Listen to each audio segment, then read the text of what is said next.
القرآن الكريم.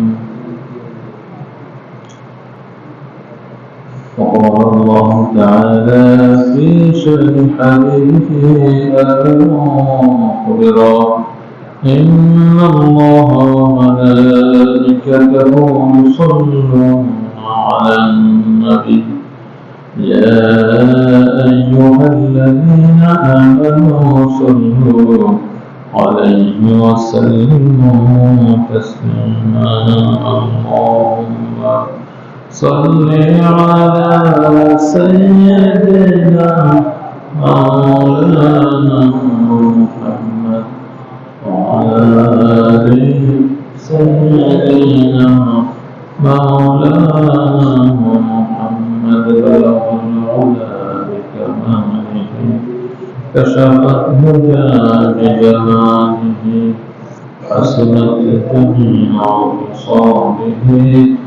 صلوا عليه وآله. رسول مرهل وشا رسول مرهل وشا رسول محكم بظاهر الرجانا رسول مركز كرم ونفيرنا.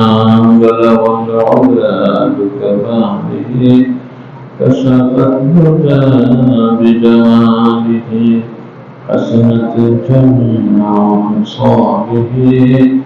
صلوا عليه وآله. খেলা দিন কায়েমের কাজে নিজেকে দিয়েছ বিলিয়ে। তায়েফের কাফিরেরা চিনল না এ আলো, দুষ্ট ছেলেদের পিছু দিল নিয়ে। পাথরের আঘাতে ক্ষত বিক্ষত হয়ে সারা শরীর থেকে রক্ত ঝরে। হে রাসূল তোমাকে ভুলি আমি কেমন করে। বলগল উলা বিকামালিহি কাশাফাত দুজা বিজামালিহি حسنت جميع خصاله. صلوا عليه وآله. হেরার গুহায় তোমারই ধ্যান, আসমান থেকে নামে আল কোরআন।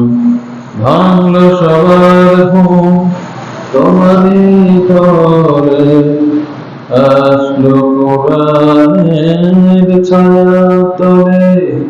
খালি ওমর আলী আবু বকর ইসলামী ঝান্ডা নিয়ন্ত্রে তুলে।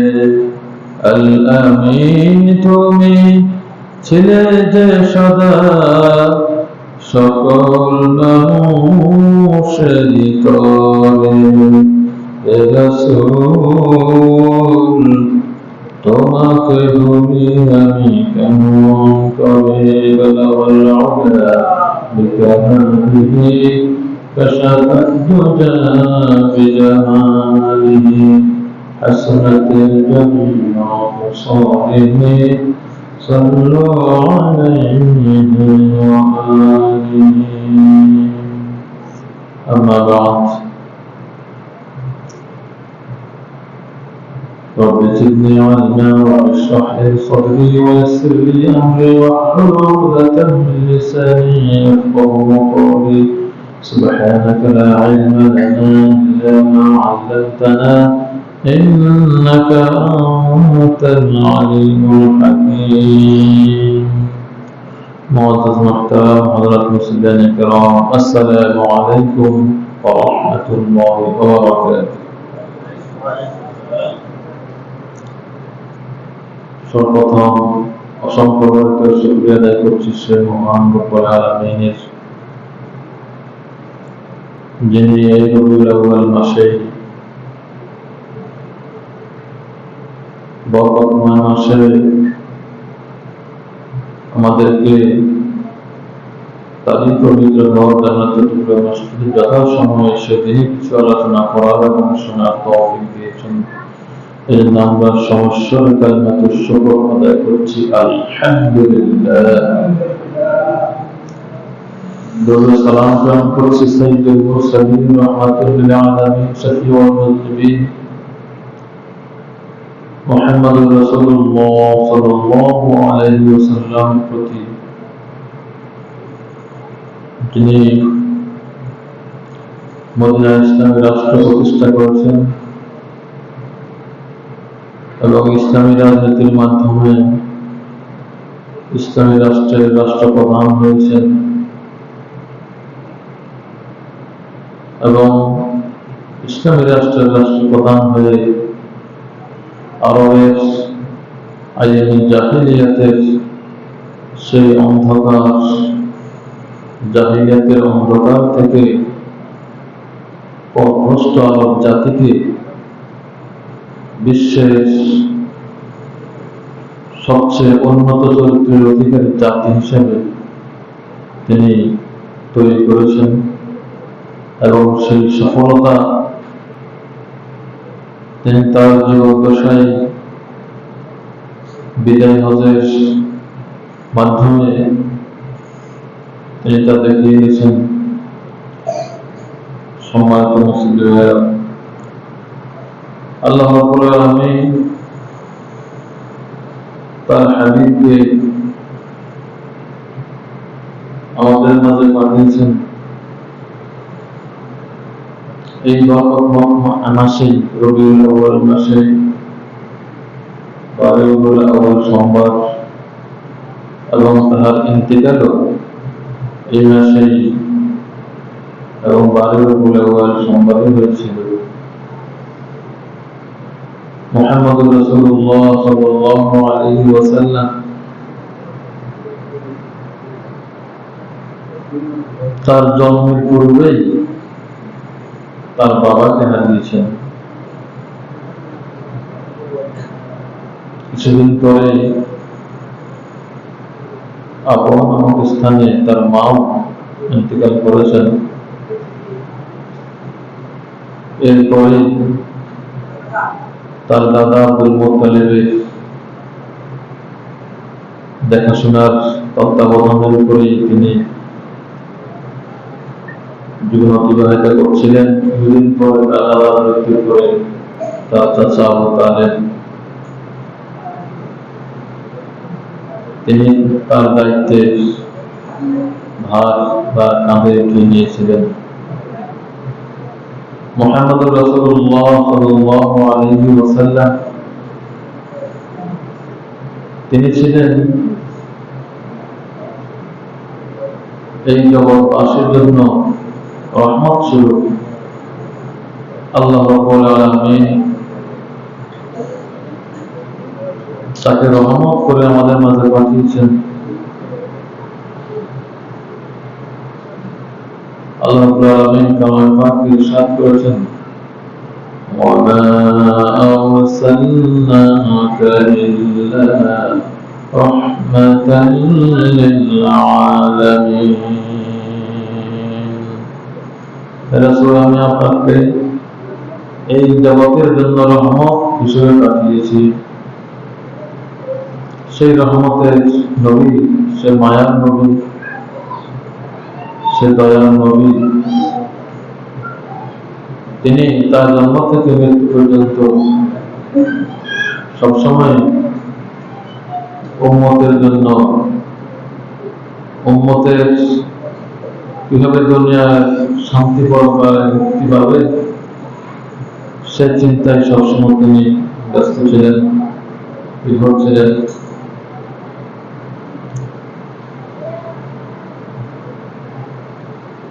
রাসূলুল্লাহ সাল্লাল্লাহু আলাইহি ওয়াসাল্লাম তিনি যে রহমতের নবী ছিলেন, তিনি দয়ার নবী ছিলেন, তার একটি প্রমাণ আমরা পাই আরবের চিরাচরিত কথা ছিল সন্তান লালন পালনের জন্য ধাত্রী গ্রহণ করা, যেহেতু কুরাইশ বংশ ছিল সম্ভ্রান্ত বংশ, সেই হিসাবে যেদিন রাসূলুল্লাহ সাল্লাল্লাহু আলাইহি ওয়াসাল্লাম তাকে দত্তক দেওয়ার জন্য সেখানে নেওয়া হয়েছিল, তখন যত যাত্রীরা এসেছিল সেখানে সবাই মুহাম্মদ রাসূলুল্লাহ সাল্লাল্লাহু আলাইহি ওয়াসাল্লাম এতিম, তার বাবা নাই, এতিম হিসাবে কেউ তাকে নেয়ার জন্য রাজি হচ্ছিল না, দাত্রীর দায়িত্ব নেওয়ার জন্য কেউ রাজি হচ্ছিল না। তার সর্বশেষ যখনই সকল শিশুরা তাদের দাত্রীর মাধ্যমে চলে গেল, তখন ইয়তীম মুহাম্মদ সাল্লাল্লাহু আলাইহি ওয়াসাল্লাম অবশিষ্ট রইলেন। সর্বশেষ হযরত হালিমা সাদিয়া রাদিয়াল্লাহু তাআলা আনহা, তিনি যখন দেখলেন যে আর কোনো শিশু নেই, একটি অনাথ ইয়তীম শিশু আছে, তখন তিনি বাধ্য হয়ে তাকে নিয়ে রওনা করলেন তার বাড়ির দিকে। রওনার পথে মুহাম্মদ রাসূলুল্লাহ সাল্লাল্লাহু আলাইহি ওয়াসাল্লামের যে বাহনটি ছিল, যে উটে করে হালিমা সাদিয়া রাদিয়াল্লাহু আনহা ছিলেন, সেটা ছিল অত্যন্ত দুর্বল, রোগা।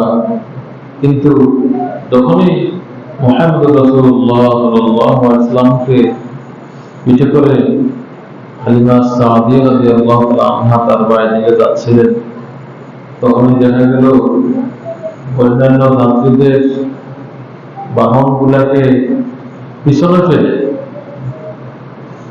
হালিমা সাদিয়া রাদিয়াল্লাহু আনহার এই বাহনটি দ্রুত বেগে চলতে লাগলো। তখন অন্যান্য যাত্রীরা বলতে লাগলো যে তুমি না সেই হালিমা সাদিয়া যিনি আসছিলেন, প্রথমে একটি রোগা দুর্বল উট নিয়ে আসছিলেন, কিন্তু এখন যাওয়ার সময় যে আমাদের আগে আগে চলে যাচ্ছ। এখানে আমরা দেখতে পাই যে মুহাম্মদ রাসূলুল্লাহ সাল্লাল্লাহু আলাইহি ওয়াসাল্লামকে যখনই উটটি বহন করলো, তখনই আল্লাহ রাব্বুল আলামিনের পক্ষ থেকে তার শরীরে সেই শক্তি এবং সেই সামর্থ্য চলে আসলো, এবং সেটি অন্যান্য উটগুলোকে পিছনে ফেলে সামনে অগ্রসর হতে লাগলো। এটি মুহাম্মদ রাসূলুল্লাহ সাল্লাল্লাহু আলাইহি ওয়াসাল্লাম যে রহমতের নবী, আল্লাহর রহমত সেই আরবে রহমত স্বরূপ তিনি তার এই চিহ্নগুলির প্রমাণ প্রকাশিত হতে লাগলো। হালিমা সাদিয়া রাদিয়াল্লাহু তাআলা আনহা তিনি বলেন, যখনই মুহাম্মদ রাসূলুল্লাহ সাল্লাল্লাহু আলাইহি ওয়াসাল্লামকে লালন পালনের দায়িত্ব আমি গ্রহণ করে আমার ঘরে তাকে নিয়েছিলাম, সেদিন থেকেই দেখা গেছে তার যে সমস্ত বকরিগুলি দুধ দিত না, মরুভূমির শুষ্ক আবহাওয়ায় ঘাস না পেয়ে তাদের দুধ শুকিয়ে যাচ্ছিল, সেই দুগ্ধদানকারী সেই পানিগুলি দুধ দেওয়া শুরু করলো। এটা দেখে অন্যান্য লোকেরা বলতে লাগলো তাদের রাখালদেরকে যে হালিমা সাদিয়া রাদিয়াল্লাহু আনহা যেখানে তার বকরিগুলি যে মাঠে চড়ান, তোমরাও সেখানে যাও। যেহেতু তার বকরিগুলি অনেক মোটা তাজা এবং সেই বকরিগুলি থেকে অনেক দুধ পাচ্ছে, তখন অন্যান্য আরবের লোকেরাও সে মাঠে গিয়ে তাদের বকরিগুলি চড়ানোর কাজে তারা মনোযোগ দিল। এরপরে যখনই মুহাম্মদ রাসূলুল্লাহ সাল্লাল্লাহু আলাইহি ওয়াসাল্লাম তার গৃহে যতদিন ছিলেন, ততদিনই তার গৃহের মধ্যে একটি বরকত, একটি রহমত সবসময় বিরাজ করত এবং সে ওই এলাকায় ধনী হয়ে গেছিলেন। এরপরে যখন তার সিনা চাক হয়েছিল, তখন তারা মনে করল যে তাকে অন্য কোনো কিছুর আসর বা কিছু হয়েছে। তখনই হালিমা সাউদী রাদিয়াল্লাহু তাআলা আনহা মুহাম্মদ রাসূলুল্লাহ সাল্লাল্লাহু আলাইহি ওয়াসাল্লামকে নিয়ে তার মা আমেনা রাদিয়াল্লাহু তাআলা আনহা এর কাছে নিয়ে আসলেন। সম্মানিত হাজিরিন, আমি বলছিলাম যে মুহাম্মদ রাসূলুল্লাহ সাল্লাল্লাহু আলাইহি ওয়াসাল্লাম তিনি জগতের জন্য রহমত স্বরূপ। এই রহমত একটি প্রমাণ। আমরা আরেকটি প্রমাণ দেখি যে মুহাম্মদ রাসূলুল্লাহ সাল্লাল্লাহু আলাইহি ওয়াসাল্লাম তিনি ছিলেন ইনসাফের নবী। তিনি ইনসাফ করতেন। সমাজে জুলুম, অন্যায়, অনাচার দেখলেই তিনি অত্যন্ত সতর্ক এবং সেগুলি থেকে মানুষদেরকে বাঁচানোর জন্য উদ্গ্রীব হয়ে যেতেন। মুহাম্মদ রাসূলুল্লাহ সাল্লাল্লাহু আলাইহি ওয়াসাল্লাম তার দুধমা হালিমা রাদিয়াল্লাহু তাআলা আনহার গৃহে যতদিন তিনি দুগ্ধ পানরত অবস্থায় ছিলেন, তিনি মাত্র একটি স্তন থেকে দুধ পান করেছেন, অন্য স্তন থেকে তিনি দুধ পান করেন নাই। কারণ তিনি জানেন যে তার সাথে আরেকটি দুধ ভাই রয়েছে যে দুধ পান করবো ওই স্তন থেকে। আপনি দেখেন সেই ছোটকাল থেকে, বাল্য বয়স থেকে তিনি ইনসাফের প্রতি কতটুকু সতর্ক ছিলেন। সম্মানিত উপস্থিতি, আল্লাহ রাব্বুল আলামিন তিনি যে নবী হবেন তখন থেকেই, বাল্যকাল থেকেই তার এই প্রমাণগুলি, অনেকগুলি প্রমাণ স্পষ্ট হয়েছিল। তিনি যখন মরুভূমিতে চলতেন, তার মাথার উপরে মেঘমালা ছায়া দিত। তার সততায় মুগ্ধ হয়ে হযরত খাদিজা রাদিয়াল্লাহু তাআলা আনহা তার ব্যবসার দায়িত্ব এবং ব্যবসার মাল নিয়ে তাকে পাঠালেন সিরিয়ায়। সিরিয়া থেকে তিনি সততার সাথে, অত্যন্ত সততার সাথে ব্যবসায়িক কার্য সম্পাদন করে যখনই তার কাছে ফিরে আসলেন এবং অন্যান্য ব্যবসায়ীরা যতটুকু লাভ করে তিনি এর চেয়ে দ্বিগুণ লাভ তার কাছে উপস্থাপন করলেন। তখন হযরত খাদিজা রাদিয়াল্লাহু তাআলা আনহা তার কাছে স্পষ্ট হলো মুহাম্মদ রাসূলুল্লাহ সাল্লাল্লাহু আলাইহি ওয়াসাল্লাম তিনি আমানতদার, আল আমিন, তিনি কখনো মিথ্যা কথা বলেন না। এরপরে হযরত খাদিজা রাদিয়াল্লাহু তাআলা আনহা তার এই সত্যবাদিতা, এক অনিষ্ঠতা এবং সৎ চরিত্রের প্রতি আকৃষ্ট হয়ে তাকে বিয়ের প্রস্তাব দেন। মুহাম্মদ রাসূলুল্লাহ সাল্লাল্লাহু আলাইহি ওয়াসাল্লাম পরবর্তীতে তার সাথে বৈবাহিক সূত্রে আবদ্ধ হন এবং রাসূলুল্লাহ সাল্লাল্লাহু আলাইহি ওয়াসাল্লামের 4 জন ছেলে এবং 3 জন মেয়ে ছিলেন। এই 4 জন ছেলে এবং 3 জন মেয়ের মধ্যে একমাত্র ইব্রাহিম ছাড়া বাকি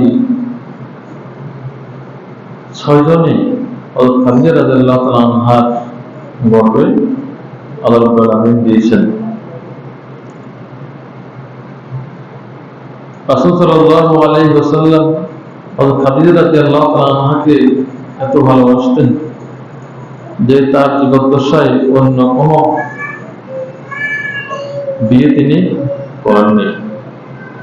আর রাসূলুল্লাহ সাল্লাল্লাহু আলাইহি ওয়াসাল্লামের যে সন্তানটি ছিল ইব্রাহিম, তিনি মারিয়া আল কিবতিয়া রাদিয়াল্লাহু তাআলা আনহার গর্ভে এসেছিলেন। আল্লাহ রাব্বুল আলামিন কালামে পাক ইরশাদ করেছেন, আমাদেরকে সেদিকে ইঙ্গিত করেছেন। আল্লাহ বলেছেন, মা কানা মুহাম্মাদুন আবা আহাদিন মিন রিজালিকুম ওয়ালাকিন রাসূলুল্লাহি ওয়া খাতামান নাবিয়্যিন। মা কানা মুহাম্মাদুন আবা আহাদিন মিন রিজালিকুম, মুহাম্মদ সাল্লাল্লাহু আলাইহি ওয়াসাল্লাম তোমাদের কোনো পুরুষদের পিতা নন, ওয়ালাকিন রাসূলুল্লাহি ওয়া খাতামান নাবিয়্যিন, তিনি হচ্ছেন আল্লাহর রাসূল এবং শেষ নবী, তারপর আর কোনো নবী আসবে না। তাহলে এই আয়াতের প্রথম অংশ যদি আমরা তাকাই, যে মুহাম্মদুর রাসূলুল্লাহ সাল্লাল্লাহু আলাইহি ওয়াসাল্লামের চারজন ছেলে ছিলেন, ইব্রাহিম, কাসেম, তাইয়্যিব, তাহের, এই চারজন। অথচ আল্লাহ বলছেন যে মুহাম্মদ রাসূলুল্লাহ সাল্লাল্লাহু আলাইহি ওয়াসাল্লাম তোমাদের কোনো পুরুষদের পিতা নন, অথচ তার চারজন ছেলে ছিলেন। এটা অর্থ কি? পুরুষ বলা হয় প্রাপ্তবয়স্ক যখন হয় মানুষ, তখন হচ্ছে পুরুষ। কিন্তু রাসূল সাল্লাল্লাহু আলাইহি ওয়াসাল্লামের ওই চারজন ছেলেই তারা বাল্য বয়সে ইন্তেকাল করেছেন। এই জন্য আল্লাহ রাব্বুল আলামিনের কোরআন বাস্তব কথাই আমাদের সামনে উপস্থাপন করেছে। কিন্তু ইসলাম বিরোধী শক্তি তখনও ইসলামের বিরুদ্ধে ষড়যন্ত্র করেছিল, এখনো থেমে নেই। কিয়ামত পর্যন্ত সৃষ্টির শুরু থেকে হকের সাথে বাতিলের দ্বন্দ্ব ছিল।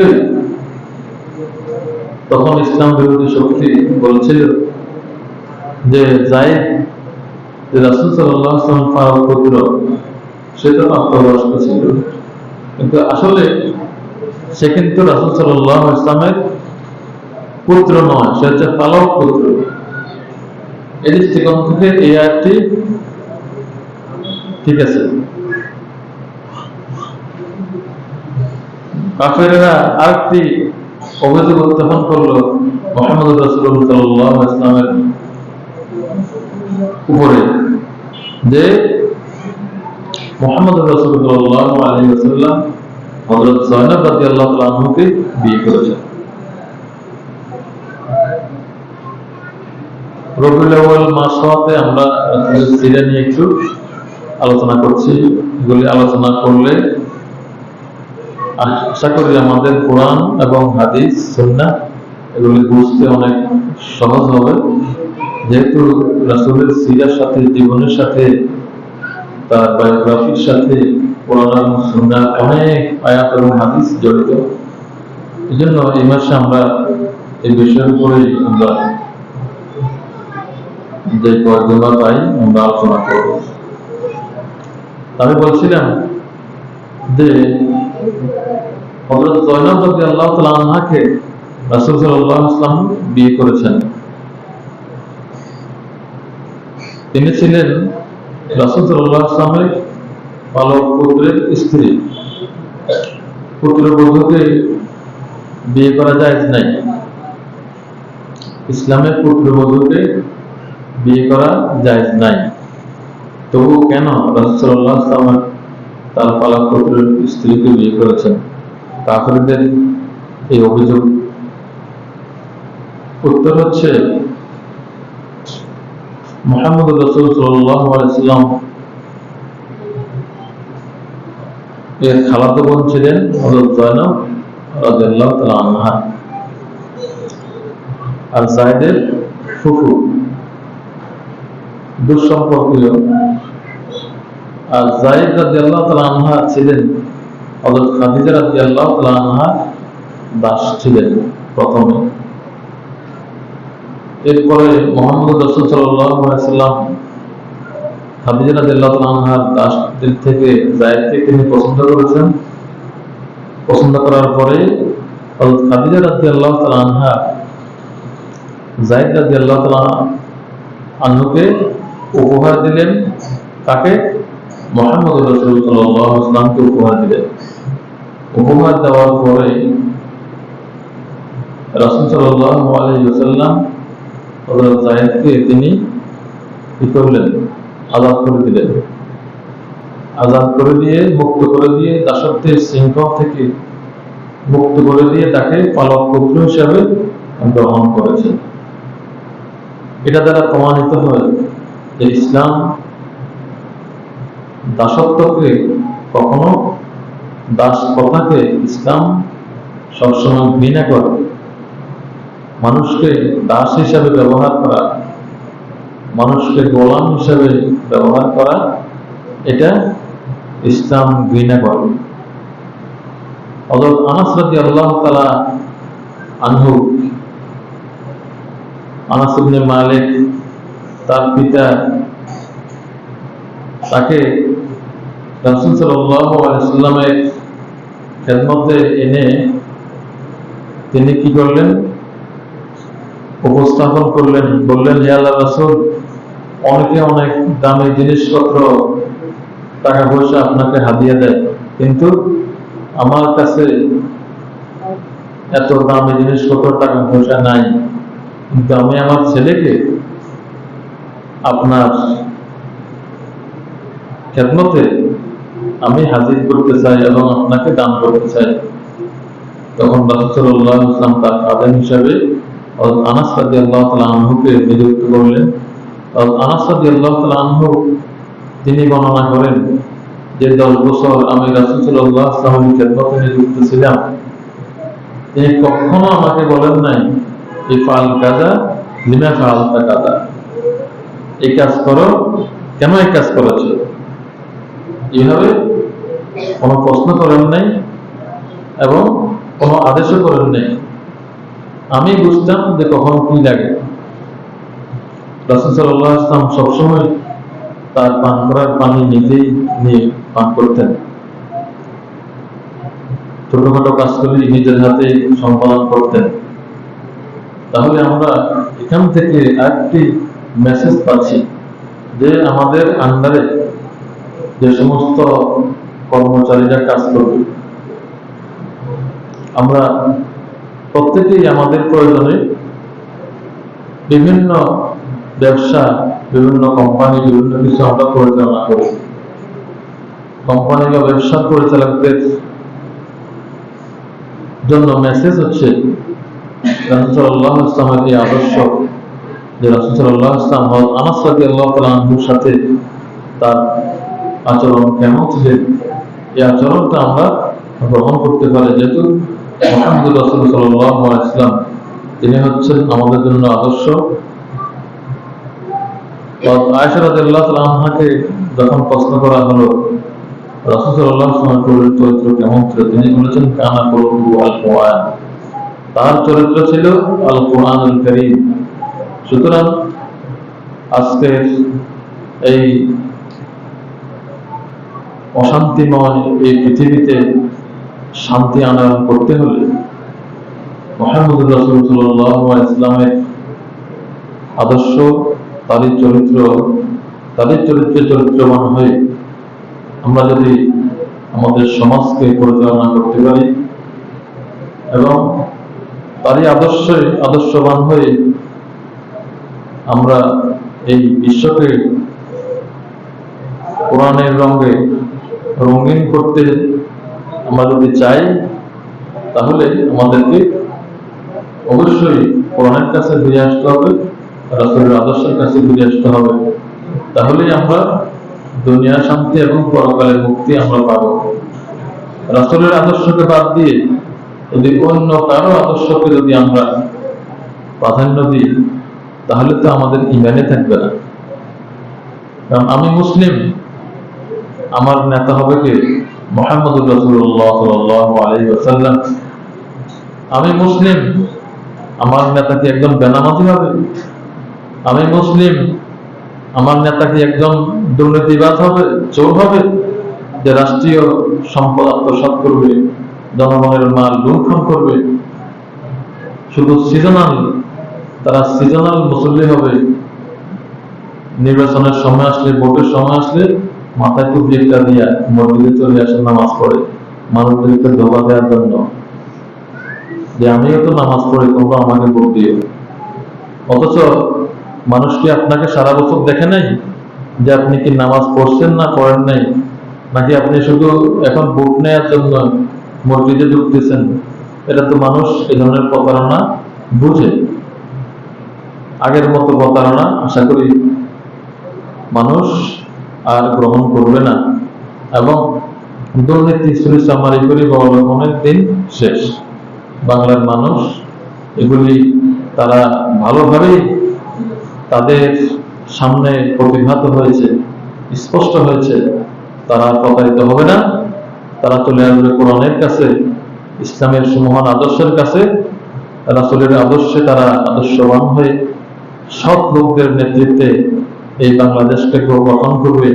তাহলেই রাসূল সাল্লাল্লাহু আলাইহি ওয়াসাল্লাম আমাদের জন্য যে হাদিস লিখেছেন, তিনি বলেছেন, তারাক্তু ফিকুম আমরাইন লান তাদিল্লু মা তামাসসাকতুম বিহিমা কিতাবাল্লাহি ওয়া সুন্নাত রাসূলি।